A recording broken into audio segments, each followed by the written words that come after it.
Om Shanti. Good morning प्यारे मीठे भाइयों बहनों, पेरेंट्स, स्टूडेंट्स, सबको ओम शांति। गुड मॉर्निंग बोलो। गुड मॉर्निंग, नमस्ते बोलो। उठते के साथ क्या करना था? 6 संकल्प करने थे याद है आप लोगों को? क्या याद है? और क्या करना था? ओम लंबा सांस लेके सन गेजिंग भी करना था। सुबह सूरज की रोशनी में जाके ओम का उच्चारण, ये सब दिनचर्या करनी ही पड़ेंगी। जब पॉजिटिव वाइब्रेशंस को अपने अंदर लाना है, बैटरी चार्ज करना है, पॉजिटिव रास्ते पर चलना है, तो ये सब दिनचर्या आपको अपनानी पड़ेंगी। आपको एक सच्चा संग अपनाना पड़ेगा, है ना। आजकल बहुत सारे बुरे संग में इंसान फंसते जा रहा है ना। तो कल की मुरली से 2 शब्द, वेस्ट और बेस्ट, है ना। व्यर्थ और बेस्ट, जो अच्छा, जो बाबा हम बच्चों को श्रेष्ठ मत दे रहे हैं वो बेस्ट मत है। और वेस्ट है जो जैसे एक्सरसाइज नहीं करना, क्या है? वेस्ट है। एक्सरसाइज करना क्या है? बेस्ट है। अच्छा, ऑनलाइन क्लास, ये जो क्लास है बाबा का स्पिरिचुअल क्लास, जिसको हम लोग positive thinking class, meditation class बोलते हैं, इसको करना बेस्ट मत है और नहीं करना वेस्ट मत है। बहुत सारे लोग नहीं कर रहे हैं, क्या है? बैटरी क्या है? डिस्चार्ज है। बहुत सारे लोग कर रहे हैं तो भी बैटरी डिस्चार्ज है। क्यों? गुस्सा करते, लड़ाई करते, इसलिए। ज्ञान तो सुनते हैं लेकिन मेडिटेशन नहीं करते। शांति में बैठ करके बाबा को याद किया। तो कल की मुरली से पॉइंट्स क्या था? West best. कल सच्चे होली के बारे में बाबा ने बताया ना। सच्चा सच्चा होली परमात्मा के संग का रंग। कौन सा रंग? ज्ञान का रंग, गुण शक्तियों का रंग, पवित्रता का रंग। ये सब क्या है? ये सब ओरिजिनल सच्चा सच्चा रंग है। इससे क्या होता है? ब्रेन के न्यूरो पाथवेज रीवायर्ड होते हैं। यह न्यूरोप्लास्टिसिटी है, जहाँ ओल्ड संस्कार हैबिट बर्न होकर नए डिवाइन संस्कार सेटल होते हैं, है ना। तो और बाबा ने क्या कहा? हम सब बाबा के दिल तक नसीब बच्चे हैं। मतलब हम बाबा के दिल में रहते हैं, बाबा भी हमारे दिल में रहते हैं। प्यार है बाबा से, सच्चा सच्चा लव है, और स्थिति भी क्या है? लवलीन है। तो इस तरीके से क्या होता है? ऑक्सीटोनिन पाथवे, स्ट्रेस डिजॉल्व हो जाते हैं, है ना। और इमोशनली हम लोग क्या बन जाते हैं? स्ट्रॉन्ग बन जाते हैं। सबके पीछे साइंटिफिक कारण होता है। बाबा ने कहा पुराने संस्कारों को अपना नहीं मानो। होलिका जलाते हैं ना, रावण की प्रॉपर्टी को अपना मानते हैं। तो अब हमें क्या बनना है? बाप समान बनना। तो मतलब बाबा के जो गुण, उसको हमको अपने आप में भी धारण करना है। और बाबा ने हम बच्चों को कहा कि दिन भर में हमें शरीर का एक्सरसाइज करते हैं तो शरीर स्वस्थ होता है ना। तो अब हमको मन को स्वस्थ बनाना है ना, आत्मा को। तो मन, आत्मा के अंदर, इसको मन की एक्सरसाइज बाबा ने करने कहा। 5 मिनट जो 3 लोक है वहाँ परम धाम, 1 मिनट में परम धाम मनमना भव हो जाना है। फिर सूक्ष्म वतन, फिर स्थूल वतन, सेवा के लोक में आना। इसमें बाबा ने कहा हिम्मत और उमंग, उत्साह। और चाबी कौन सा है? मेरा बाबा। क्या है? मेरा बाबा। ये चाबी है। हमको निश्चय बुद्धि, निश्चित विजय, दृढ़ता को धारण करना है, जिसको हम लोग कहते हैं placebo effect proofs. Doubt create leakage. कोई भी चीज़ में डाउट नहीं करना है, दृढ़ता को धारण करना है। फेथ, आप विश्वास जब तक नहीं करेंगे कि आप फर्स्ट आ सकते हैं, तब तक आप फर्स्ट नहीं आ सकते। ये प्लेसिबो इफेक्ट कहा जाता है। जब मन दृढ़ विश्वास करता है तो ब्रेन और बॉडी उसी हिसाब से काम करना शुरू कर देते हैं, अट्रैक्ट हो जाते हैं। हर दिन उत्सव, बाबा ने कल कहा ना, एवरी डे इज फेस्टिवल। मतलब उमंग उत्साह कभी नहीं छोड़ना है, रोज़ हमको उमंग उत्साह में रहना है। और बाबा ने हम बच्चों को 3 वरदान दिए, निराकारी, निर्विकारी, निरहंकारी, है ना। ईगो हटा देना है, आत्मिक स्मृति में रहना है और वाइसलेस मतलब विकारों से मुक्त रहना है, ठीक है। शुद्ध और पवित्र आत्मा बन के रहना है। समझ में आया? इधर आओ थोड़ा, कर रही है क्लास ना। स्लोगन बाबा क्या बोले थे कि स्वयं के परिवर्तन की घड़ी निश्चित करो तो विश्व परिवर्तन स्वतः हो जाएगा। अपने आप को बदलो। हमेशा हम लोग किसको देखते हैं? वो ऐसा कर रही है, वो ऐसी है। अपने आप को कभी नहीं बोलते हैं कि हम ऐसे हैं। तो स्वयं को परिवर्तन करना, सेल्फ ट्रांसफॉर्मेशन की बात है, ठीक है। तो बाबा ने क्या क्या होमवर्क दे दिया?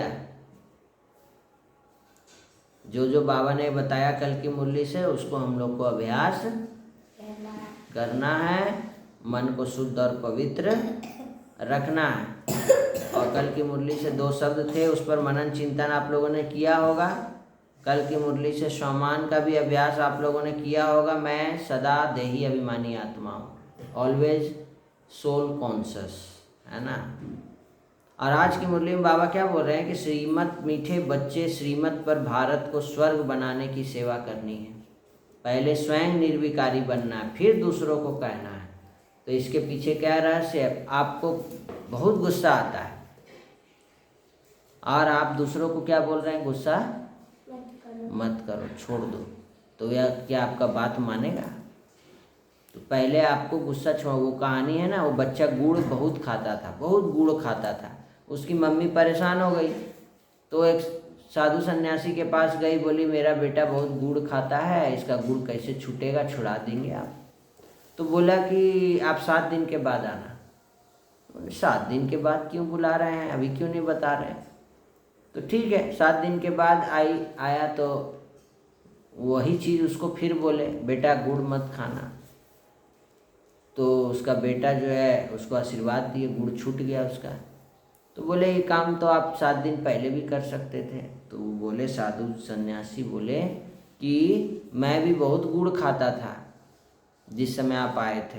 इस 7 दिन के अंदर मैंने गुड़ खाना छोड़ दिया है या कम कर दिया है, तभी वो मेरी बात सुने। ये कहानी बहुत प्रचलित है। तो बाबा ने हम बच्चों को कहा पहले खुद निर्विकारी बनो, अपने ऊपर फोकस करो, तब दूसरों को। और महावीर बच्चों को कौन सी बात की परवाह नहीं करनी चाहिए, कौन सी चेकिंग करते स्वयं संभालना है। बाबा कहते हैं बच्चे अपने आप को चेक करो, मैं महावीर हूँ, मैं अपने आप को ठगता तो नहीं हूँ, मैं आप समान बनाता हूँ, मेरे में क्रोध तो नहीं है। दूसरों को मैं कहता हूँ क्रोध छोड़ने, क्या मैं खुद क्रोध छोड़ा है मैंने? तो ये हुआ नहीं छोड़ा है, तो अपने आप को ठग रहे हैं, है कि नहीं।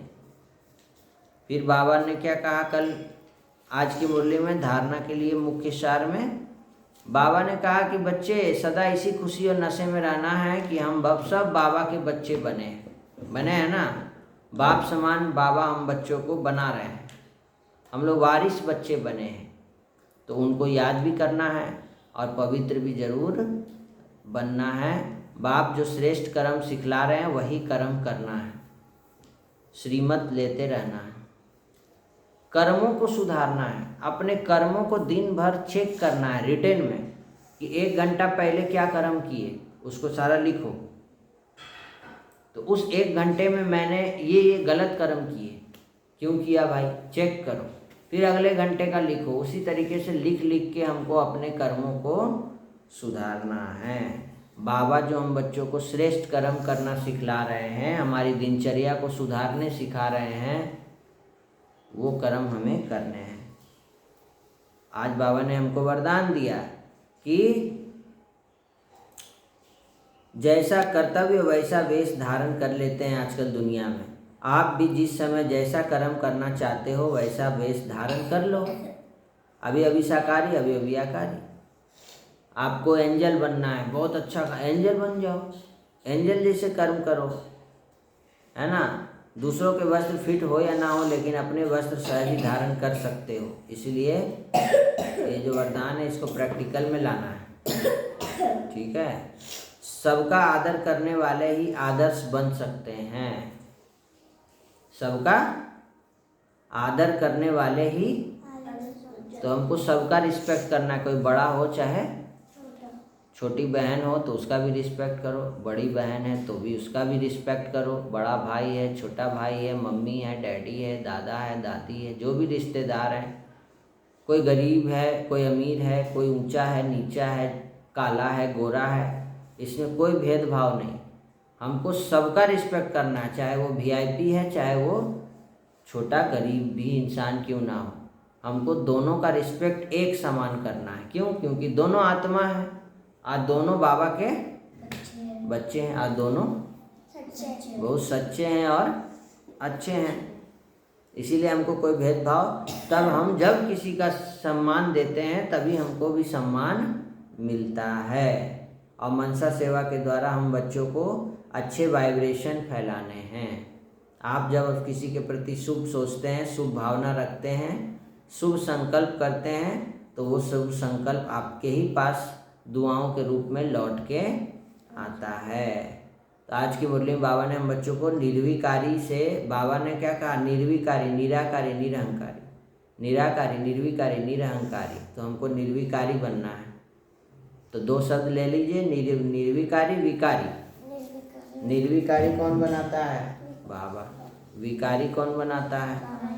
और आज के मुरली से सम्मान ले लीजिए, मैं फरिश्ता हूँ, एंजल हूँ। मैं कौन हूँ? अभी कहीं भी जाएंगे, स्कूल जाएंगे, चाहे कहीं भी जाएंगे, तो एंजल जैसा कर्म करेंगे। कैसा कर्म करेंगे? एंजल जैसा। हाँ, एंजल हैं। अब याद रहेगा तभी तो करेंगे। अभी याद हो, मैं डेविल हूँ, आई एम डेविल, ये तो ऑटोमेटिक है, याद है इतने सालों से, तो डेविल जैसा कर्म हो जाएगा। और सम्मान में रहेंगे कि मैं कौन हूँ? एंजल, तो एंजल जैसा कर्म करेंगे। समझा? और आज की मुरली से कहानी ले रहे हैं, सरस कहानियाँ, क्लास 2 का ये है बुक, कहानी है आज़ादी का महत्व। किसी जंगल में एक तोता रहता था, वह बहुत मिलनसार था। जंगल में उसके अनेक मित्र थे। वह अपने मित्रों के साथ नए नए खेल खेलता था। उसके सब मित्र उसके साथ खुश रहते थे। रोज़ सुबह उसके घर के पास सारे पक्षी इकट्ठे हो जाते। तोते के आने के बाद सब लंबी सैर को निकल जाते। तोते का कहना था कि हमें रोज़ सुबह सैर करनी चाहिए। तोता का क्या कहना था? इससे हमारा क्या होगा? स्वास्थ्य अच्छा रहता है। तोता क्या बोलता था कि रोज़ टहलना चाहिए। तो टहलती है रोज़? रोज़ की सोए रहती है। ऊंचे आसमान में लंबी सैर करने से ये सोई रहती है, एक बड़ी टहलती है, साइकिल चलाती है, मॉर्निंग वॉक करती है, घास में चलती है, सन गेजिंग करती है। तो ऊंचे आसमान में लंबी सैर करने से सब पक्षियों को भूख लगने लगती, सब नीचे आ जाते। तोता सब मित्रों को मीठे मीठे फलों के पेड़ों पर ले जाता। सब मीठे मीठे फल खाते और पेट भरने के बाद नए नए खेल खेलने लगते। जंगल में पक्षियों का जीवन आनंद से गुजर रहा था। अचानक क्या हुआ? पतझड़ का मौसम शुरू हो गया। जंगल के पेड़ों से पत्ते झड़ने लगे। पक्षियों के सामने भोजन का संकट उत्पन्न हो गया। तोता अपने मित्रों के साथ दूर दूर तक फल खोजने के लिए जाता, परंतु उसे निराश होकर लौटना पड़ता। सब पेड़ों से फल गायब हो गए थे। तोता अपने मित्रों के लिए बड़ी चिंतित था। वह जानता था कि उन्हें मीठे मीठे फल खाने की आदत है, लेकिन फलों के अभाव में उन्हें गुजर बसर करने में कठिनाई हो रही है। तोते ने अपने मित्रों का मनोबल बढ़ाने के लिए एक सभा बुलाई। उसने सबको समझाते हुए कहा कि प्यारे भाइयों बहनों, हमें बुरे समय में घबराना नहीं चाहिए। समय हमेशा एक जैसा नहीं रहता है। आज जंगल में फलों की कमी है, लेकिन यही पेड़ कुछ समय बाद हरे भरे हो जाएंगे। सभा में तोते के एक मित्र ने बताया कि कुछ पंछी जंगल छोड़कर चले गए हैं। उसमें से कुछ लोग छोड़कर जाने लगे। उन्हें एक बहेलिया अपने साथ ले गया। उसने उन्हें आश्वासन दिया कि वह उन्हें रोज़ अच्छी अच्छी खाने की चीज़ें देगा। यह सुनकर तोते को बहुत दुख हुआ। उसने अपने सभी मित्रों को सावधान करते हुए कहा कि यह सच है कि बहेलिया रोज खाने की चीज़ें देगा, लेकिन खाने की लालच में हम उसकी कैद में हमें रहना पड़ेगा। कैद में रहने में क्या बुराई है? एक पक्षी ने पूछा। यहाँ तो भूख से मरने की नौबत आ गई, इससे अच्छा तो कैद में रहना। तोते ने कहा कि तुम्हें शायद गुलामी के जीवन की जानकारी नहीं है। कैद में तुम अपनी इच्छा से कुछ भी नहीं कर सकते हो। एक पिंजरे में तुम्हारी पूरी जिंदगी गुजर जाएगी, लेकिन पिंजरे में रोज़ खाने को तो मिलेगा। पक्षी ने कहा, तो ऐसे खाने से तो मौत बेहतर है। तोते ने नाराज होते हुए कहा कि तुम्हें आज़ादी का मूल्य नहीं पता। मैं तुम्हें बताना चाहता हूँ कि यह भारत भूमि है। यहाँ आज़ादी के लिए हजारों लोगों ने अपने प्राणों का बलिदान दिया था। हमें भी प्रण लेना होगा कि आज़ादी के लिए अपने प्राणों का बलिदान कर देंगे। जो मेरी बात से सहमत है वे अपने हाथ ऊपर उठाएं। तोते के समर्थन में सब पक्षियों ने अपने हाथ ऊपर उठाते हुए कहा कि आज़ादी जिंदाबाद। क्या बोला? इनकलाब जिंदाबाद, आज़ादी जिंदाबाद। तो सोचिए कहानी से क्या सीख मिला। पिंजड़े में रहना पसंद है आप लोगों को, किसी की गुलामी? तो आजकल लोग कौन से पिंजड़े में बंद हो गए हैं? मोबाइल, माया, है ना। तो हमको भी क्या करना है? बाबा की याद से हमको उड़ता पंछी बनना है। तो आज की कहानी से क्या क्या सीख मिला कमेंट करके बताइए। आज हमें रोज सुबह सैर क्यों करनी चाहिए? हमारा स्वास्थ्य अच्छा रहता है। जो भी बच्चे सुन रहे हैं, पेरेंट्स, स्टूडेंट्स जवाब दे सकते हैं। तोता किसके लिए चिंतित था? तोता अपने मित्रों के लिए चिंतित था। कैद में रहने में क्या बुराई है? कैद में रहने बुराई है। बोलो। तुम बोलो। कैद में हम लोग को अपने से मिलेगा नहीं, अपना मन करने के सकते। अच्छा, भारत की आज़ादी के लिए हजारों लोगों को क्या देना पड़ा? अपना बलिदान देना पड़ा। दिया ना, कुर्बानी आज़ादी के लिए दिया ना, पिंजड़ा में बंद होने के लिए तो नहीं दिया। तो ये कहानी से आपको जो सीख मिला जरूर कमेंट करके बताएंगे। आज की मुरली से 2 शब्द याद रखेंगे। क्या था? निर्विकारी और विकारी। और आज की मुरली से समान है, मैं फरिश्ता हूँ, एंजल हूँ। मैं क्या हूँ? फरिश्ता हूँ। मैं ऐसे एंजल हूँ, मैं एंजल हूँ। तो दिन भर कर्म कैसे करना है?